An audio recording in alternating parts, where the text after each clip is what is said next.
科技的元素。而波普最近的作品《赤梦大道》则是用一个虚构的故事、虚构的人物跟场景去带出当时时代的社会议题，是一个蛮特别的故事。对，然后就请各位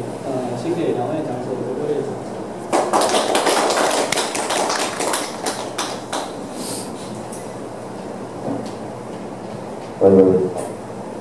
大家好，我是沃夫。我们会先自我介绍一下自己的作品跟创作状况，然后会轮流发言，互相拷问这样。所以从沃夫先生的介绍可能要交给他自己。我是沃夫，我在1999年开始出第一本书。那大部分的作品不见得会被归类到推理小说，但是我有很多短篇故事也好，极短篇也好，或者是长篇，它其实有一些推理的架构在里面。待会我们可以讲一下为什么觉得这个东西是有推理架构的，或者是它有推理特色在里面。它看起来也许不那么像推理小说，但它是有推理特色。那很早之前的那些作品就不再跟各位提了。1999年大家可能年纪都还很小。最近的这一本是去年出的《睡梦大道》。那刚我有提到，《睡梦大道》是一个用虚构的场景讲我们现实社会发生事情的一个故事。它的故事有2条线，一个是第一人称的主述者，就是我这个我是一个在夜店工作的人，然后夜店里面有一个舞娘失踪了，那老板跟我说，这个舞娘好几天没有来上班，那也联络不到人，所以你去把她找出来，看看她发生什么事情。那我在跟故事里面那个我在跟夜店的，不管是维士也好，还是waiter 也好 waitress 也好，还是其他的舞娘在问说，知不知道这个失踪的舞娘叫波波知不知道波波跑到哪里去的时候，发现一件事情，就是虽然波波一个礼拜可能要在夜店上5天的班，他跟大家相处的时间其实很长，但事实上大家对他了解是很少的。除了知道他的打扮、他的穿着、长相、知道他的手机号码之外，其实不太知道他在公司之外是什么样子的人。就是不知道他的住家，不知道他的平常去哪边做消遣，不知道他有哪些朋友。其实在座很多可能都还在学，其实等到你们出社会会发现很多这样的状况，就是在当学生的时候，可能有很多时间会跟同学混在一起，不管是在课堂上还是在下课之后。但是出社会之后，其实你一天花最多时间在一起的那一群人，你可能对他们其实很不熟悉，就是你除了知道他们工作上面的表现之外，你可能不知道他们在下班之后都在干嘛。那我在问了这么多人之后，开始发现到某些奇怪的事情，然后开始去追查，这是其中的一条主线。然后另外一条副线是有一个女生，她答应了一个大学社团外拍的邀约，然后去公园当那个外拍的 model。然后因为这个缘故，他们认识了一个摄影师。这个摄影师那天是去代班的，他的专场不是拍人像，他很喜欢拍老的建筑，不是那种很宏伟的、巨大的那种建筑，他就是很喜欢拍一些破落的民居之类的。然后这个摄影师一直觉得，在这个城里面，故事里面的那个城，其实指的是台北，但它其实也可以是台湾甚至世界上很多很多的城市。那这个城里面有很多，即将被拆迁的老社区。老社区长得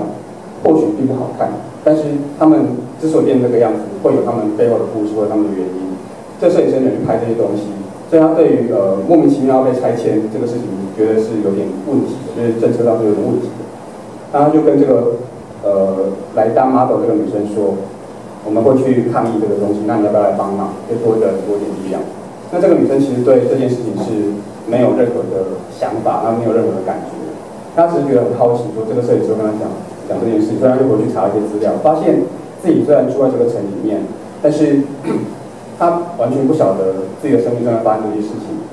她会发现这个事情跟我们在上班，但是我们不了解身边的人是很类似的。好，那这个女生就觉得说，好吧，那既然有人约我去看一下好了，这是第二条副线，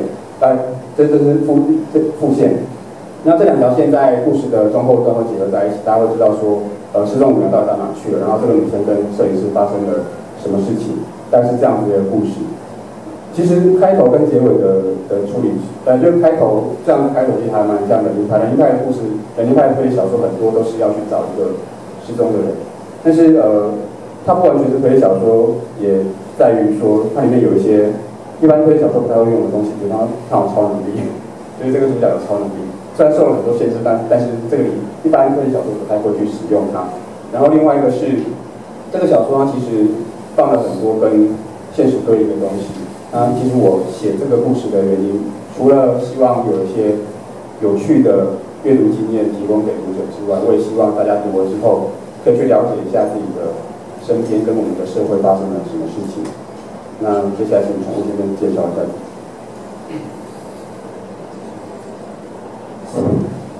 好，谢谢我。我是宠物先生。那我来介绍一下我自己是一个比较，我自己虽然也是算是作家，但是我的创作风格跟刚沃夫说的不太一样。他有说他自己可能很多作品都涵跨很多种类型，只是最后像最近的这一本是比较偏向推理的人力派方面，但是我自己是比较有点专门。就是只创作推理，这也跟我今天在这个讲座上的身份有点关系啦。今天这个讲座是那个台大的一个社团叫推理小说研究社，他办的一个讲座。那我自己也是这个社团的校友这样，对，所以今天跟沃夫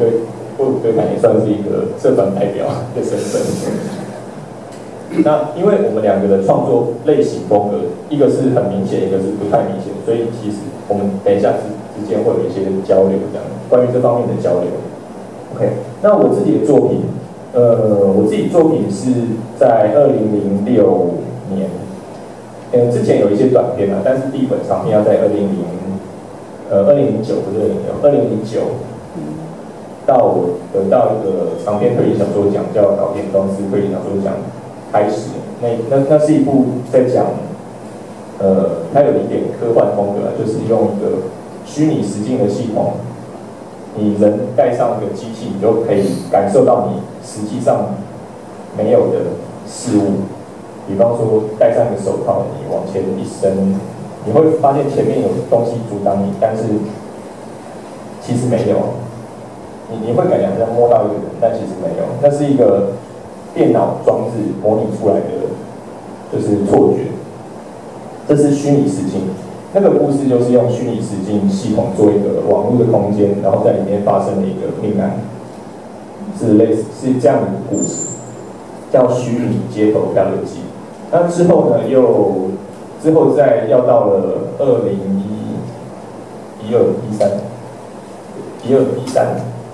对，第二本就是长篇，是叫《追捕童娥未门》，那个是一个比较轻松的故事。童娥未门是一个日文汉字的写法，那你如果用日文念就是小叮，就是哆啦 A 梦。他是在讲一个来自未来的警察，就是他从未来来到现代，他要追捕一个逃犯，叫做童娥未门。那可是这个逃犯其实他说不出他在哪里，然后他其实也没有办法证明他是一个未来警探，所以其实周遭人都不太相信他。那这个警探最大的一个特点就是，他一遇到什么类似神秘的事件，他就会跟旁边人讲说，这一定是童娥未门干的，他一定是用了什么什么东西，然后他就会拿出他的一个类似商品目录的东西，他就会指上面说，他一定是用了这个道具，所以才会从这里一下子就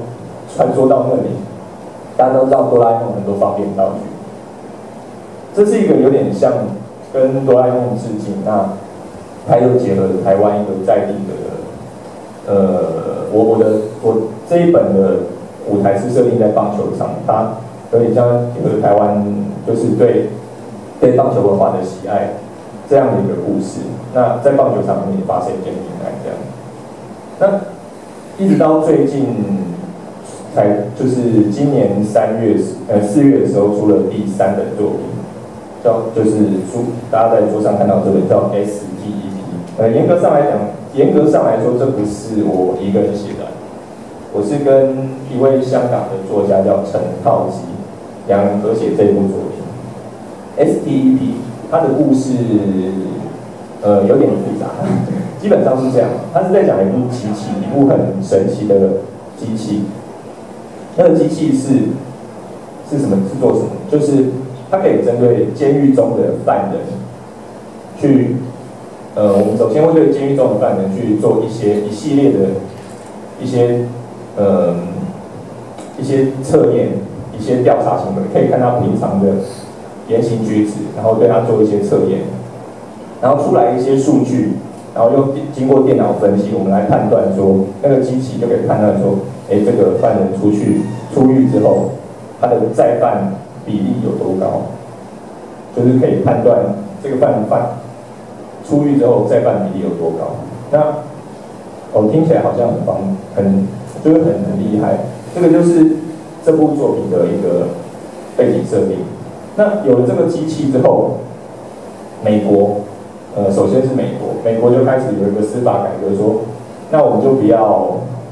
就是固定，就是犯人关在监狱里面的刑期就不要固定，我们就用一个比较浮动的，就是看他在监狱里面的表现，我们用这个机器系统去做那个判断，来看看他之后会不会，就是只要我们看他就是关了一段时间之后，发现他出狱之后，可能他真的改过自新，出狱之后不会再犯，我们就放他出，就是做一个评估了，之后再放他出去。那美国原本是在某一个州去做这个改革的，之后开始发现效果不错，就开始各州响应，最后蔓延到全国。那之后呢，世界大概几个国家也开始陆续跟进，其中一个国家是日本，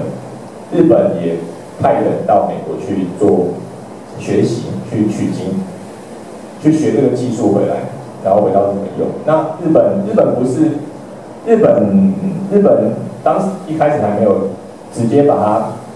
就是用来决定犯人要不要放出去，而是用来决定说，他们犯人如果申请假释出狱的话，要不要让他过这样。总之，日本也用上这个系统，在假释判断的情形上面。那之后呢，日本用这个系统，后来就发生问题了，就是有一个假释出狱的人，那他在狱中就是可能看了很多报告都没有显示说他原本是黑道出身的，那就是判断他就是出狱之后不会再跟黑道接触，但是结果却好像不是那么符合预期，对，发现他死在家里，然后又就是有发现他在帮那个走私集团贩毒，那这很明显跟原本的调查结果就是真正那个评估结果不符，这时候就有一个疑问出来，这到底是系统问题还是人为的问题？这本书大概是在讲这个系统的背后的一些故事，因为它其实是由4个短篇构成的。那它的主题其实很明显，就是在讲说，这个我们利用一个科技来决定一个犯人的刑期，或是决定他是否假释，到底是不是做这件事情是不是符合人性，或是还是违反人性？那最后进而去探讨科技与人文之间的问题。这大概是我的作品的内容。可以跟大家补充一下，因为追捕同楼卫们在出这个书的时候，我是宠物的编辑之一，所以在前期我们有讨论过这本书的一些东西。这个书很有趣，大家有兴趣可以去找一下。它的书封设计是小迪，所以书封设计我觉得也很有趣，所以那个放过很多的版本。刚刚宠物提到的那个是主要角色之一，就是从未来来的警察。但事实上，这个小说里面还有另外2个主角，一个是新的作品一直有点难产的穷酸的推理作家，那这个推理作家因为他是推理作家，所以他压根儿不会相信从未来跑到现代的这个事情。那他遇到不可解的案子，或者是他看到新闻上面的案件，他会先想到我要怎么样用我的专长，就是推理的专长去解释它，用现实的方法、现实的逻辑去解释它。然后另外一个其实带动整个故事的是，主要角色是一个女生，然后这个女生在一家专门卖推理书的推理书店打工，但是她害怕读推理小说，就是她小时候有心理阴影，她只要看到尸体看到血，她就会觉得很害怕，所以她不敢读推理小说。所以这三个人的，我觉得这三个人的组合是有趣的，各有各的特色。然后这个故事的解决方式也是很有趣的啦，所以大家可以去找来看看。然后另外刚刚那个 STEP 啊，其实我这个书我在一开始看到你是推荐的，对，我是推荐。因为黄冠一开始寄书导给我的时候，我就想说，这不是宠物先生的名字导过来写啊，就是他是 Mr. Pets， 他那个宠物是有 S 的，然后把它导过来变 STEP。而且我认识浩基，就是这个香港的作者陈浩基。我觉得他们这两个的合作让我觉得非常的特别。浩基的推理是非常严谨的，然后他的小说写的是，就是他的东西是比较紧密的，宠物东西是稍微轻松一点，不是说他推理不严谨，他写作的方式是比较轻松一点。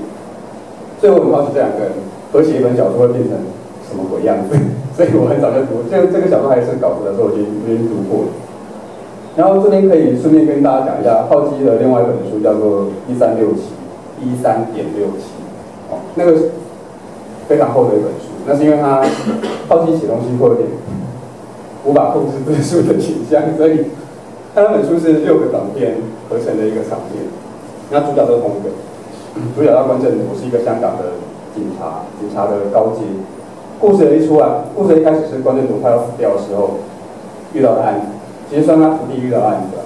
然后会慢慢的一直往前推，应该说往从前推，就是他会从第一个故事发生在2013年，他最后会一直往后跳，最后一个故事发生在1967年，所以就是关正铎刚当警察的时候遇到的事情，所以他1367这个书名是这样的。虽然我觉得这个书名我跟陆康都觉得有点鸟，但是因为你说这个书名，他不知道是什么东东啊，他完全没有办法直接对应到故事的内容，要读完才会知道。对香港人是有意义的，但对，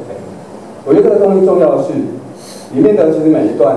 个故事发生的那个时间点都是很重要的，对香港而言都是非常重要的时间。67在香港67动乱，然后还有97的回归，然后就是他们每个时间其实对香港社会、对香港警察来说都是很特别的。1367在出版没多久就发生了雨伞革命的事情，所以我觉得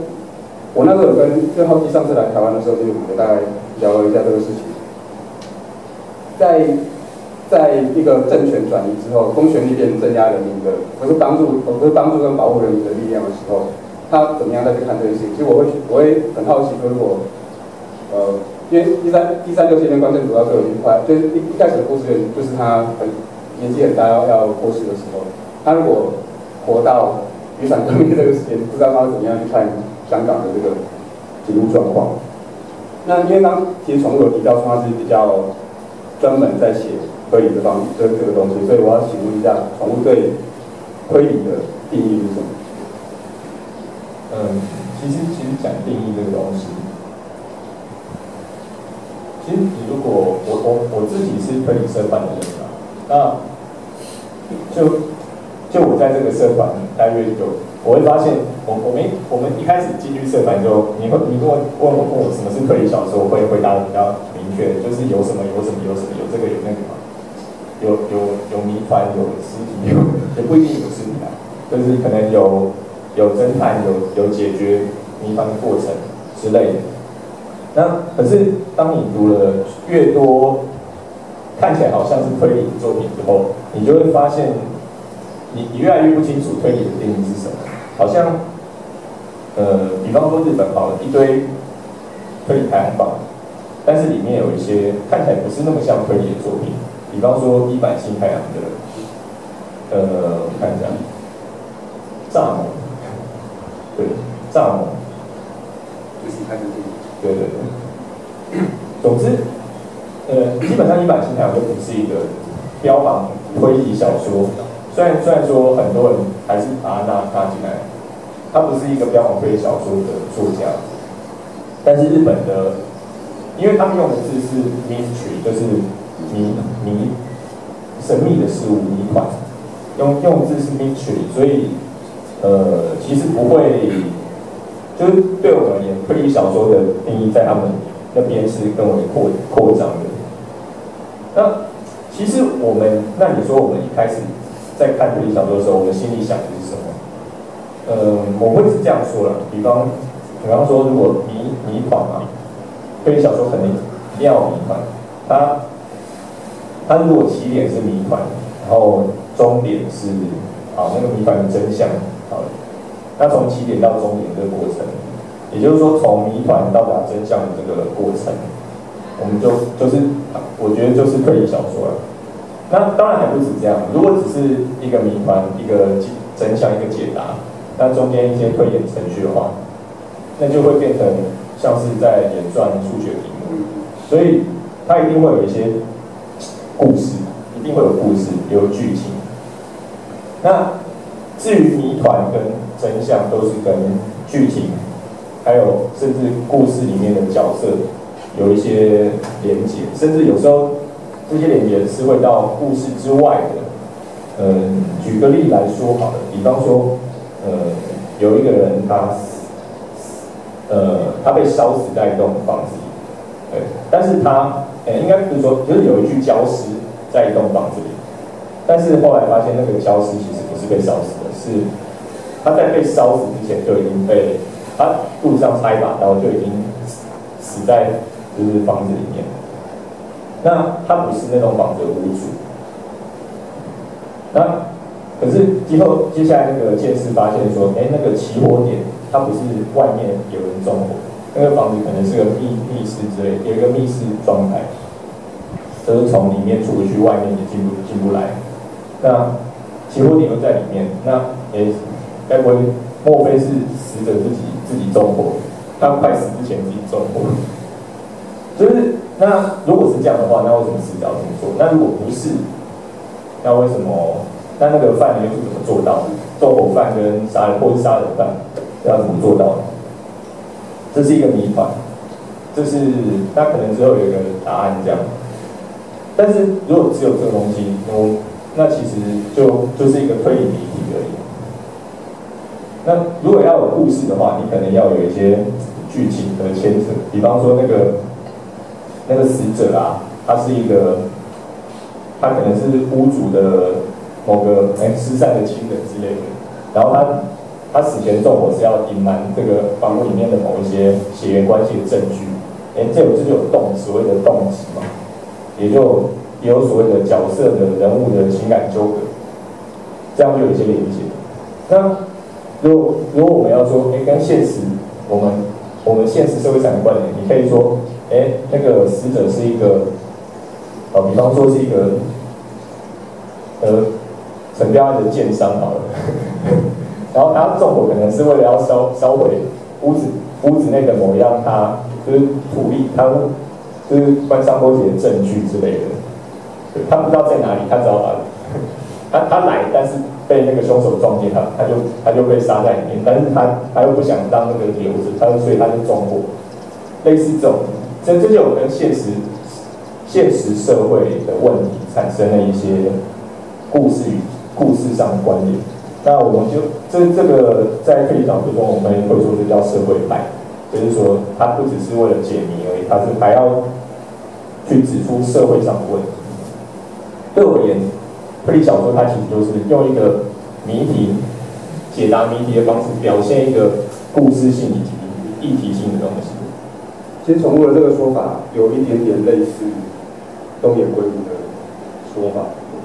东野圭吾说，只要有一个谜团留在结局之前待解，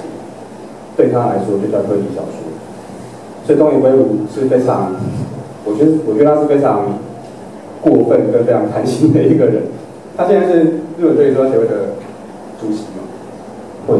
我不知道他卸任没，应该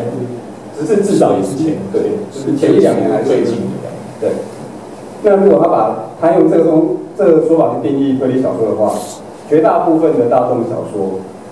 大概都可以被抓到推理小说里面来。也就是说，它不只是推理小说界的主题，它是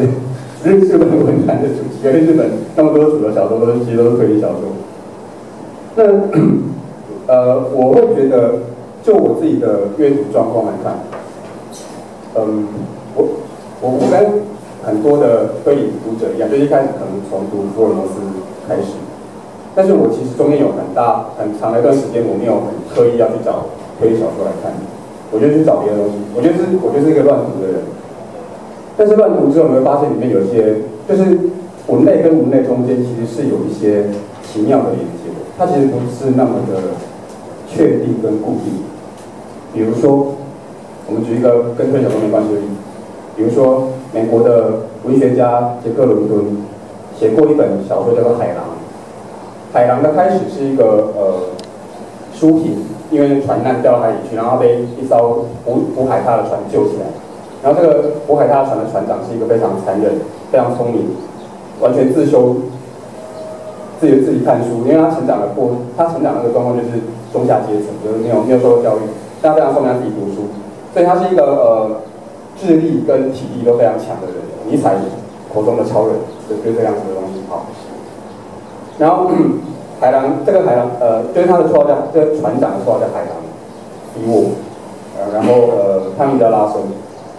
海狼拉森把这个主角在韩国瑞维登救上船之后，他觉得这个家伙看起来就是一副弱不禁风的样子，一定没有好好受过训练。我们船上有人死掉，所以我们就来顶一个位置，会类似一个最小的那种厨房厨师身边的小司的那种位置，你就来做这个事情吧。我会把你训练成像一个男人的样子。好，故事是这样开始。但这个故事的中后段，韩国人逃走，他带着后来另外一个船难被救上来的一个女生，一个女诗人逃到一个岛上面去，然后这个岛上面就是在那边野外求生啊。然后后来过了没多久，海狼拉森船员叛变，他的船漂流到那个岛上去，然后海狼拉森生病了。这一段情节，它明明是一个船难的情节，是一个美国的船难的情节。后来呢，被一个人叫做查良镛，查良镛就是金庸哦，查良镛是他的本名，就被这个人挪去放在《倚天屠龙记》的开头。就《倚天屠龙记》大家看过知道吧？他一开始其实就是讲张无忌，他是讲张翠山，就是赵丽的爸爸跟殷素素，然后这两个人的正邪两派后来产生感情之后，船难漂流到一个通通是海獭的岛上面去，然后呢有一个他们的对头，那个时候的对头生病了，也漂流到那个岛上去，叫做金毛狮王谢逊，在那个岛上他没有办法，他的眼睛瞎掉，然后变得比较虚弱，这个完全就是海狼拉森那一段的完全移植，一模一样。所以大家可以知道说，文章就是我们金庸在我们那个时代是，你去看就是这种闲书啊，是不是好学生该做的事啊，一定以后不会上台大。那现在的小朋友看金庸，可能觉得你国学基础还不错，对，这个时代是不一样的。但是呢，以一个不管说我们先不去讨论金庸的文学造诣有多高，武侠小说本来在早先它是一个比较休闲式的东西，它是一个好玩的打发时间。我每天看连载，在报纸上连载的东西。杰克伦敦的东西其实当时也在报纸上连载，但是它是比较被放到文学的那个范畴里面去。这两个东西其实里面的东西是可以相通的，它其实没有离那么遥远，只是看创作者怎么去用它，用的巧不巧妙，读者会不会发现。其实金庸借了非常多人的东西啊，在此就不一一细数。好，所以我在阅读的时候，我会觉得其实有很多东西是相同的，它并不见得。其实像我刚刚讲的是，你读的越多，在某一个类目里面，像推理里面，你读的越多，你就越发现有很多东西好像跟我原来认知那么简单的定义是不一样的。那我自己会觉得推理小说其实是一个重组逻辑的小说啦。就他一开始先跟你讲一件事情，不管这个事情是家族的秘密也好，是一个不可能的犯罪现场也好，是一个不知名的死亡也好，或者是它是一个像大巨蛋那样子，不知道为什么会搞成这样的